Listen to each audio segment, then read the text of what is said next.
여러분 말이 통하지 않는 사람과 대화를 해본 적 있으세요? 지금 예수님과 사마리아 여인의 대화를 보면 딱 그렇습니다.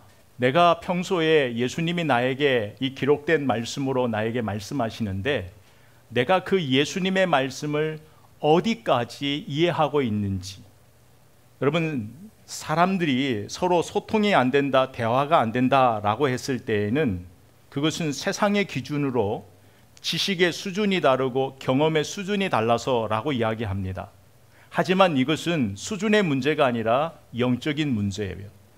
여러분이 예수님의 말씀이 내가 이해되지 않는다라고 생각하면 그것은 수준의 문제가 아니라 영적인 문제예요.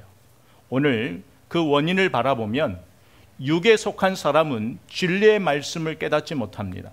아무리 예수님을 만나도 예수님의 말씀을 현장에서 들어도 육에 속한 사람은 예수님의 말씀을 알지 못합니다. 예수님께서 14절에 내가 주는 물은 그 속에서 영생하도록 솟아나는 샘물이 되리라 라고 말씀해서 사마리아 여인은 선생님, 여기서 주어는 선생님이에요. 선생님, 그런 물이 어디 있습니까? 진짜 그런 물이 있으면 나에게 주십시오. 나에게 그 물을 주시면 내가 사람들 눈치 안 보고 살아도 되고 또 여기까지 물을 길러 와서 또 그 무거운 물을 가지고 돌아가는 그 수고를 하지 않아도 되니 나에게 그 물을 주십시오라고 이야기해요. 여러분, 예수님과 사마리아 여인은 지금 서로 소통이 안 되고 있어요. 서로 대화의 그 끈이 끊어지고 있단 말이에요. 여러분, 말씀을 이해하는 것은 수준의 문제가 아니라 영적인 문제예요. 수준의 문제였다면 니고데모는 예수님의 말씀을 다 이해해야 맞아요. 그런데 니고데모의 문제도 사마리아 여인의 문제도 다 똑같아요.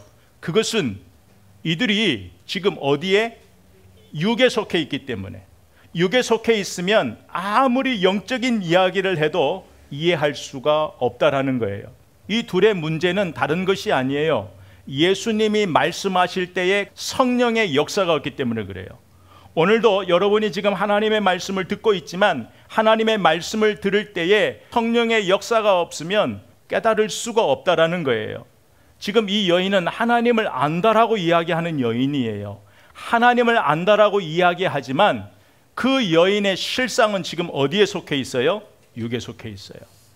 고린도전서 2장 14절에 보면 육에 속한 사람은 하나님의 성령의 일을 받지 못해요. 알지 못해요. 나아가서 알 수도 없거니와 그러한 일을 영적으로 분별할 수가 없어요. 말씀은 인간의 지혜로 깨달을 수 있는 게 아니에요. 성령께서 깨닫게 하지 않으면 알 수가 없어요. 부정하고 싶지만 이 여인은 지금 어디에 속해 있어요? 육에 속해 있어요. 육에 속해 있으면 아무리 예수님이 영적인 이야기를 해도 이 여인은 무엇을 구해요? 육적인 것을 구하게 되어 있어요. 예수님 앞에서 야곱의 우물을 이야기하며 자기가 어디로부터 시작됐는지 자기 조상이 누구인지를 자랑스럽게 얘기했지만 예수님은 그 여인의 실상을 보신 거예요. 영적인 실상을 보니까 하나님과 단절된 삶을 살아가고 있는 거예요. 육에 속해 있다라는 거예요. 그러자 예수님께서는 이야기의 흐름을 어디로 전환시키냐면 그 여인의 삶으로 들어가 버리셔요. 그 여인의 삶에 들어가서 뭐라고 하시냐면 16절에 가서 네 남편을 불러오라 말씀하세요. 여자가 대답하여 이르되 나는 남편이 없습니다. 예수께서 너에게 남편 5이 있었고 지금 있는 자도 내 남편이 아니니 내 말이 참되도다 라고 예수님 말씀하신 거예요. 여러분, 여기서 남편 5이 있다라는 것은 어떤 학자는 사마리아 여인은 하나님과 우상을 혼합해서 섬기고 있는 그들의 영적 실상을 말해주고 있습니다 라고 보는 견해가 있고, 하나는 채워도 만족이 없는 영적 상태를 말하는 학자도 있고, 또 하나는 그 당시에는 여자에게 선택권이 없어요. 선택권이 없는데 이런 인생을 살아갔다라는 것은 가장 인생의 비참한 여인의 모습을 보여줍니다 라고 이야기하는 학자도 있어요. 물론 여기에 더 많은 견해들이 많이 있지만 중요한 것은 그것이 무엇이든지 간에 그 여인의 영적 상태는 목마른 인생이라는 거죠. 겉으로는 하나님을 안다라고 주장하고 내 조상이 누군 줄 아냐고 예수님께 그렇게 자신 있게 이야기하지만 실제로는 채워도 만족이 없는 인생을 살아가고 있는 거예요. 세상에 수많은 갈증이 있지만 그것을 이겨낼 영적인 힘이 없는 거예요. 하루하루를 버티고 견디며 사는 그 목마른 인생이란 말이에요. 예수님이 지금 말씀하시는 그 생수를 마시지 않고는 죽을 수밖에 없는 그 여인의 영적 상태, 여러분 이것을 우리가 어떻게 알 수 있을까요? 이 여인이 지금 어디에서 그 인생의 갈증을 채우고자 하는지를 보면 돼요. 그 여인은 하나님이 아닌 곳에서 인생의 갈증을 채우려고 해요. 하나님이 아닌 곳에서 인생의 갈증을 채우려고 하는 그의 삶의 태도를 보면 그가 하나님과 단절된 삶을 살아가고 있다는 것을 알 수 있어요. 여러분, 이 여인을 가늠하다 잡힌 그 여인처럼 윤리적인 도덕적인 시선으로 바라보아서는 안 돼요. 여러분, 이 여인은 지금 하나님과 단절된 인생을 살아가고 있는 사람들을 대표해서 지금 오늘 나와 있어요. 오늘 본문에 등장하고 있는 거예요. 오늘 사마리아 여인은 하나님을 믿는다 하지만 세상의 끈을 놓지 못하고 하나님과 우상을 겸하여 섬기고 있는 사람들을 대표해서 지금 오늘 예수님을 만나고 있는 거예요. 가서 네 남편을 불러오라 라는 이 질문에는 이 사마리아 여인의 갈증의 원인이 여기 안에 있어요. 여러분, 이 갈증의 원인은 무엇으로부터 인했을까요? 이 여인의 모든 삶의 갈증은 영적인 문제예요. 죄로부터 인한 거예요. 여러분, 다섯이라는 것은 다른 게 아니에요. 다섯이라는 것은 죄로부터 시작되는 그 여인의 삶의 하나의 증상인 거예요. 하나님 없는 삶에 대한 증상이 지금 이렇게 보여지고 있는 것뿐이에요. 근데 이 문제를 해결하기 위해서는 우리가 지난 시간도 보았지만 예수님이 주시는 그 생수, 나를 살리는 그 생수를 마셔야 되는데, 여러분 부자 청년 아시죠? 여러분, 부자 청년이 세상의 부를 다 가졌어요. 그런데 가장 중요한 영적 갈증이 해결이 안 된 거예요. 영적 갈증이 있으면 세상의 모든 것을 가지고 있어도 허무하게 생각이 되는 거예요. 이러자 누구를 찾아와? 예수님을 찾아와서 무슨 질문을 하냐면 가장 근본적인 영적인 갈증의 문제를 질문하죠. 내가 어떻게 해야 영생을 얻을 수 있습니까? 라고 질문해요. 근데 예수님께서 사실 똑같은 이야기를 하는 거예요. 오늘 예수님께서 그 부자에게 내가 주는 물을 마셔야 된다, 영생하도록 솟아나는 샘물이 되리라, 이 똑같은 말씀을 하신 거예요. 이것을 부자 청년에게는 예수님이 이렇게 말씀하신 거예요. 너에게 한 가지 부족한 것이 있으니 가서 내게 있는 것을 다 팔아 가난한 자들에게 주라. 그리하면 하늘에서 보화가 내게 있으리라. 그리고 와서 나를 따르라 하시니. 여러분, 이것은 다른 말이 아니라 하나의 의미를 말하고 있는 거예요. 예수님의 목적은 그 부자가 가지고 있는 재물을 다 팔아 가난한 사람에게 주라는 데 목적이 있는 것이 아니라 예수님은 그 마음의 중심을 보신 거예요. 그 마음의 중심이 지금 어디가 있어요? 말은 영생을 얘기해요. 말은 내가 영생의 갈증을 느낀다라고 말은 하지만 여전히 그 부자 청년은 영생보다는 어디에 마음이 가 있어요? 물질에 가 있는 거예요. 그러다 보니까 우리 예수님께서는 네가 가지고 있는 문제를 회개하고 다시 나에게 오라는 거예요. 여러분, 예수님께서 부자 청년을 제자로 부르셨다고요. 와서 나를 따르라라는 제자로 부르셨는데 이 부자 청년은 영생의 문제와 예수님의 제자 되는 모든 것을 버리고 떠나버려요. 무엇 때문에? 물질. 그 물질은 나쁜 것이 아니에요. 물질은 나쁜 것이 아닌데 이 부자 청년에게는 그 물질이 무엇이었다고요? 우상이었어요. 우상은 죄 아니에요. 죄라는 거예요. 여기서 물질을 다 팔으라는 것은 네가 섬기고 있는 그 우상의 문제를 회개하라는 거예요. 우상의 문제를 버리라는 거예요. 내려놓으라는 거예요. 그리고 나를 와서 따르라라는 말씀이에요. 여러분, 이게 어찌 이 부자 청년의 문제겠어요? 여러분, 우리 선택과 결정을 보면 우리 마음이 어디에 있는지를 알 수 있어요. 이건 다른 사람의 이야기가 아니에요. 여러분, 사마리아 여인에게 예수님은 똑같은 질문을 하신 거예요. 부자 청년에게 하셨던 질문을. 그런데 이 사마리아 여인은 무엇을 선택했어요? 여인은 예수님이 주시는 생수를 선택했어요. 여러분, 선택을 보면 그 사람의 마음의 중심이 어디에 있는지를 가장 잘 알 수 있어요. 여러분, 우리가 우리 능력으로 사는 것 아니에요. 우리가 능력으로 사는 것 아니라 선택으로 사는 거예요. 우리가 예수를 선택하고 예수님이 주시는 은혜를 선택하고 예수님이 주시는 은혜의 물을 마셔야 되는 거예요. 여러분, 예수님을 만나기 전에는 육에 속한 여인이에요. 가장 비참한 인생을 살아가는 여인이에요. 이게 중요하지 않다고요. 문제는 예수님을 만나서 어떤 상태로 어떤 사람으로 바뀌었느냐, 성경은 이게 지금 중요한 거예요. 그래서 여러분이 꼭 기억해야 되는 것은 육에 속한 사람이다 할지라도 복음을 들으면 어떻게 사람이 변화하는가, 여기에 우리가 주목해야 된다고요. 여러분, 육에 속한 사람이 복음을 들어버리면, 육에 속한 사람이 예수님이 주시는 생수를 마셔버리면 어떻게 변하냐면 반드시 두 가지가 변해요. 그게 뭐냐면 하나는 회개이고 하나는 예배예요. 그래서 오늘과 다음 주는 굉장히 중요하죠. 분명히 성경은 예수 만나면 새로워진다는데 나는 예수를 믿어요. 예수를 믿은 지가 오래됐어요. 그런데 여전히 아직도 세상의 우물에 갈증을 느끼고 산다면, 만족이 없다면 이 두 가지 문제가 반드시 여러분 점검이 돼야 돼요. 여러분, 은혜는 값없이 주시는 거예요. 그런데요, 하나님이 은혜의 빛을 비추어 주셨을 때에 저와 여러분이 참여해야 되는 게 있어요. 회개와 예배는 내가 참여해야 되는 거예요. 인격적으로 예수님을 만나야 되는 거예요. 하나님의 자녀의 권세는 누구에게 주셔요? 영접하는 자, 그 이름을 믿는 자에게 주시는 거예요. 여러분, 오늘은 회개 부분만 보려고 해요. 그런데 오늘 본문을 보면 여러분 아무리 본문을 찾아봐도 그 여인이 회개한 모습을 찾아볼 수 없어요. 오늘 본문을 보면 베드로처럼 예수님 앞에 와서 엎드려서 나는 죄인입니다, 나를 떠나소서, 라는 고백이 없어요.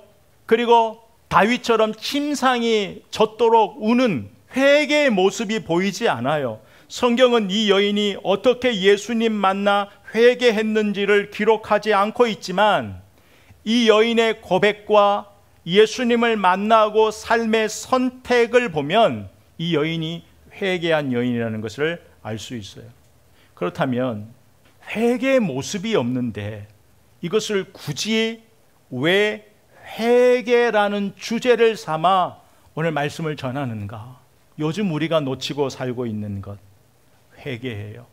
여러분, 거짓 선지자들에게 나타나는 공통된 특징이 있어요. 성경에 보면 거짓 선지자들은 회개를 말하지 않아요. 여러분, 오늘 말씀을 보면은 회개에 대한 부분이 없어요. 보이지 않아요. 그런데도 불구하고 이 여인은 분명히 회개한 자의 삶을 살아가는 거예요. 여기에서 우리가 놓치고 있는 회개에 대한 의미를 한번 보자라는 거예요. 요즘 우리가 놓치고 살고 있는 그 회개, 여러분 회개하면 무엇이 생각나세요? 여러분 회개를 어떻게 하세요? 회개하면 어떤 모습이 상상이 되세요? 여러분, 성경을 보면 그 한 사람이 바뀌는 결정적인 계기는 회개예요. 성경을 다 봐도요, 예수님을 수많은 사람이 예수님을 만났어요. 예수님을 따라다녔어요. 예수님의 말씀을 들었어요. 그런데 끝까지 남은 자는 회개한 자들이에요. 여러분, 이렇게 중요한 회개를 오늘 다 다룰 수는 없고 오늘 이 여인에게 나타나는 회개의 모습만을 보려고 해요. 말씀 후반부에 보겠지만 회개가 무엇이기에 한 사람의 인생을 그렇게 바꾸어 놓을 수 있을까? 이 질문을 반대로 한다면 이 질문이죠. 왜 나는 예수를 믿는데 변하지 않을까? 나는 왜 예수를 믿는데 아직도 왜 세상의 물을 그렇게 찾아 헤매일까? 원인은 두 가지. 그 중에 하나는, 회개는 내가 죄인임을 고백하는 거예요. 정직하게 이르시되 가서 내 남편을 불러오라. 쭉 가서 마지막에 가면 예수님이 네 말이 참되도다, 네 말이 정직하다라는 거예요. 회개는 정직한 거예요. 회개의 시작은 주님의 말씀에 나를 인정하는 거예요. 여러분, 이 여인도 부자 청년처럼 예수님의 말씀을 듣고 돌아갈 수도 있어요. 다시 옛날의 삶으로 갈 수도 있어요. 그런데 이 여인은 정직하게 예수님 앞에서 인정하는 거예요. 여러분, 그래서 참 회개는요, 어떤 변명도 없어요. 아담처럼 하와에게 죄를 전가하지도 않아요. 남편 탓하지도 않아요. 그리고 나는 시작부터가 잘못됐다라고 다른 사람과 비교하지도 않아요. 이 여인은 알았어요. 내가 말하지 않았는데도 내 모든 삶의 비밀을 알고 있는 거예요. 예수님의 이 말씀은요, 그 여인의 마음의 골방, 다른 사람이 볼 수 없도록, 다른 사람이 열 수 없도록 내 마음의 골방에 자물쇠를 잠궈 놨는데 예수님이 한 번에 그냥 열어 제낀 거예요. 내가 들키고 싶지 않은 내 인생에 감추고 싶은 것을 예수님이 들춰내신 거란 말이에요. 예수님이 그렇게까지 내 마음을 알고 계시는데 예수님 앞에서 무슨 이야기를 할 수 있겠어요? 나를 어떻게 설명하겠어요? 그냥 예수님 앞에 있는 그대로를 인정하는 거예요. 회개는 있는 그대로를 나를 인정하는 거예요. 주님의 말씀이 맞습니다. 주님 말씀 앞에 나를 인정하는 정직한 것. 여러분, 예수님 앞에서 나를 인정하면 무엇이 달라질까요? 고백이 달라져요. 나의 언어가 달라져요. 보실까요?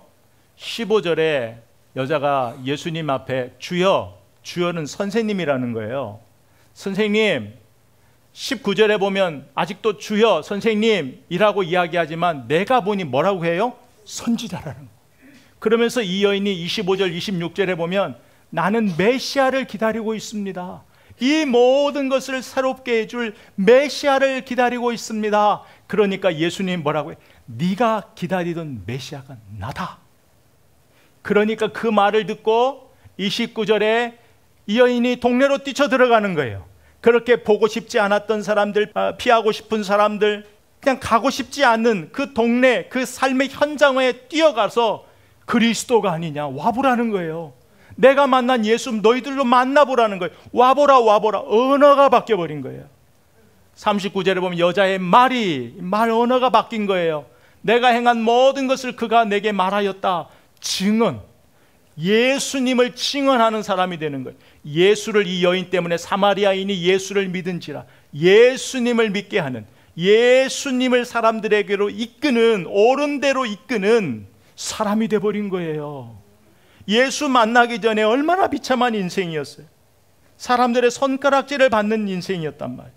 세상의 갈증, 채워도 채워지지 않는 그 갈증 속에 하루하루 버티고 견디며 사는 여인이 예수 만나버리니까 삶이 바뀌었는데 언어가 바뀌어버려요. 언어가 바뀌어버린다. 여러분, 예수님을 만나면 이렇게 바뀌는 거예요. 회개하는 모습이 오늘 본문에는 나오지 않아요.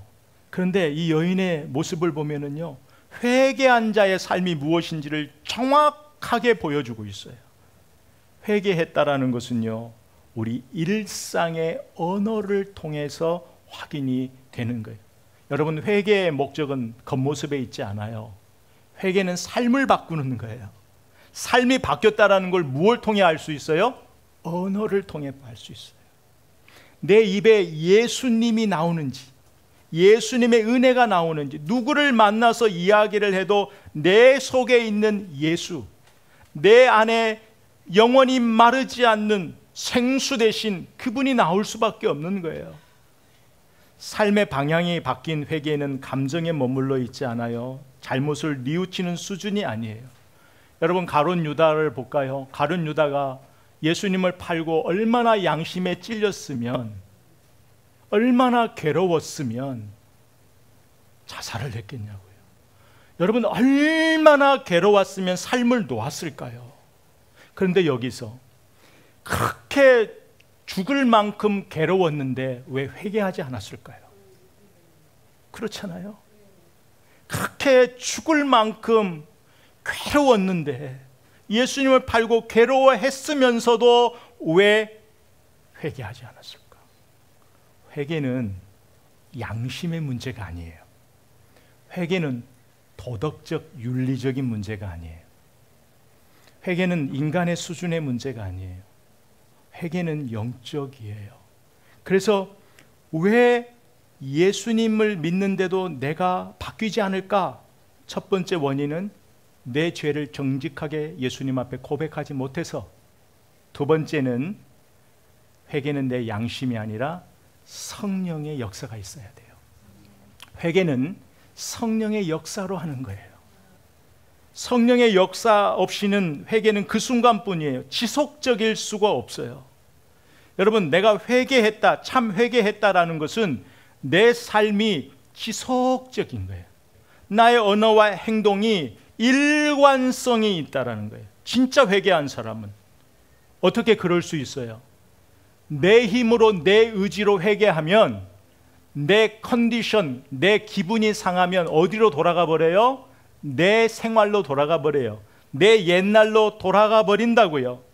그런데 성령님이 개입하셔서 주관하셔서 회개한 사람은 내 힘이 아니라 누가 붙들고 있어요? 성령님이 붙들고 있어요.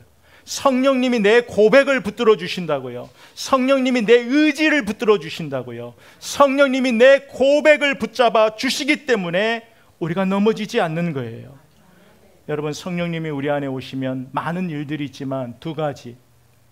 그가 성령님이 오면 뭐에 대해서? 죄에 대해서. 요한복음 16장 8절에 보면 성령님이 오시면 죄에 대해서 깨닫는 마음을 나에게 주시는 거예요. 죄를 짓는 이유, 우리가 계속 반복해서 죄를 짓는 이유는 죄의 무게와 결과를 몰라서 그래요. 무감각해져서 그래요. 근데 성령님은요, 계속해서 우리의 죄가 뭔지를 깨닫게 하셔요. 근데 그 죄가 뭔지를 깨닫게 해주시는 것은 죄책감으로 우리를 힘들게 하고 번아웃시키고 주저앉게 하시는 것이 아니라 거기에서부터 자유를 주시기 위해서, 거기에서부터 우리를 건져내 주시기 위하여 계속적으로 우리 안에 죄에 대한 문제를 다루고 계시는 거예요.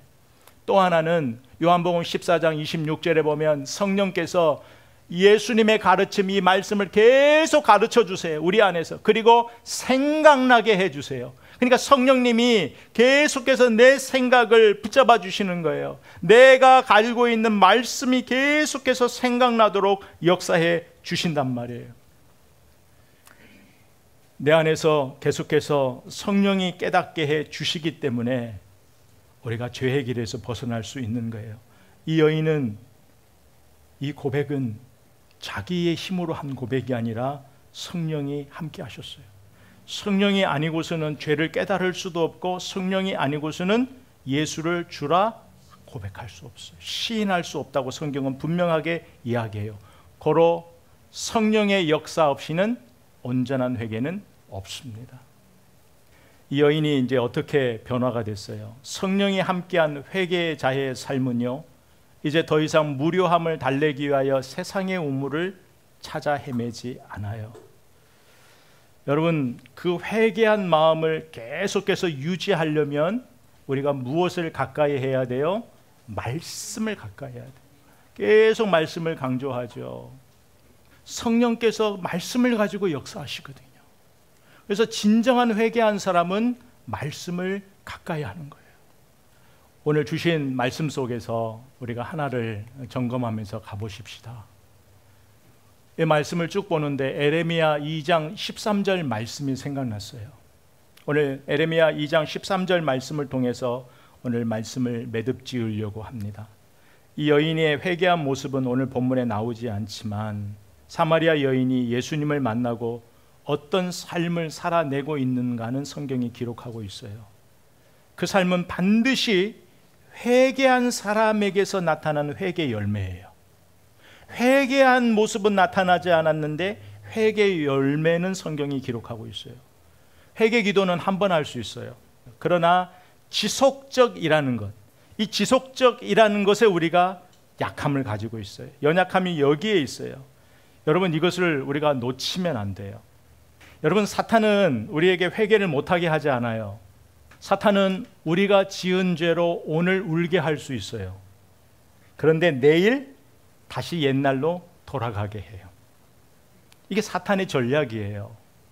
옛날로 돌아가지 않는 회개는 반드시 여러분 기억해야 돼요.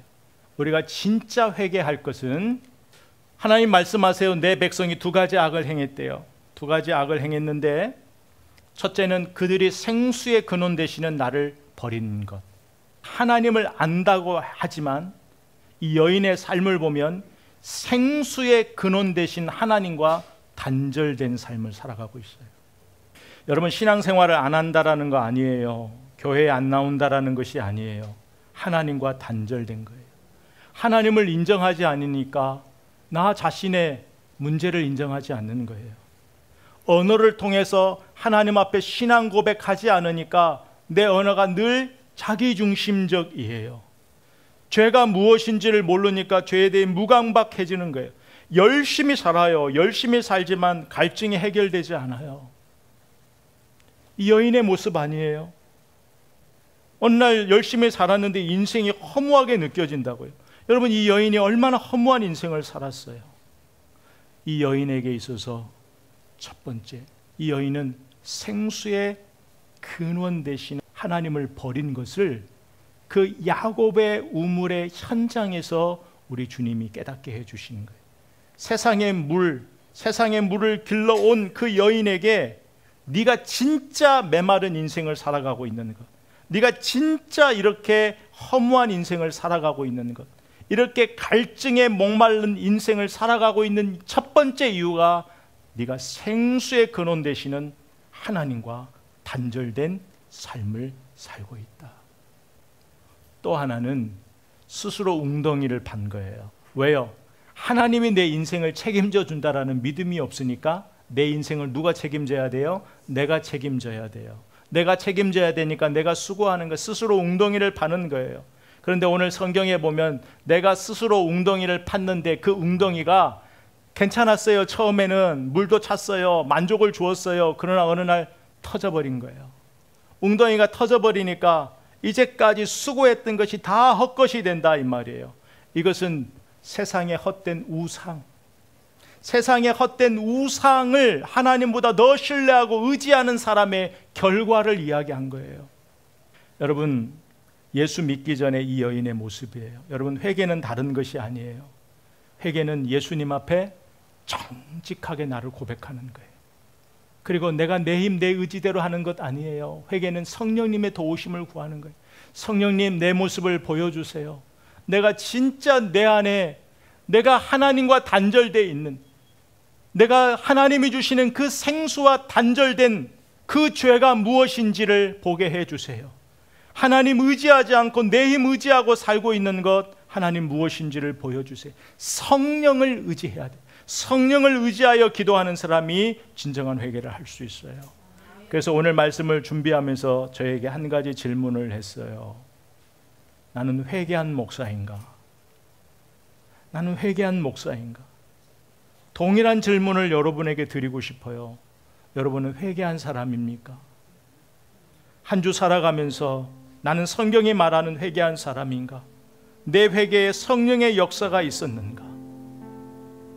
여러분, 성령님이 역사하시는, 성령님이 함께 하시는 회개를 통해서 저와 여러분의 남은 인생이 세상이 주는 물에 목말라 하지 않고 주님이 주시는 영원히 마르지 않는 생수로 충만한 저와 여러분의 남은 인생 사시기를 오늘 말씀의 능력으로 여러분 앞에 선포해 드립니다.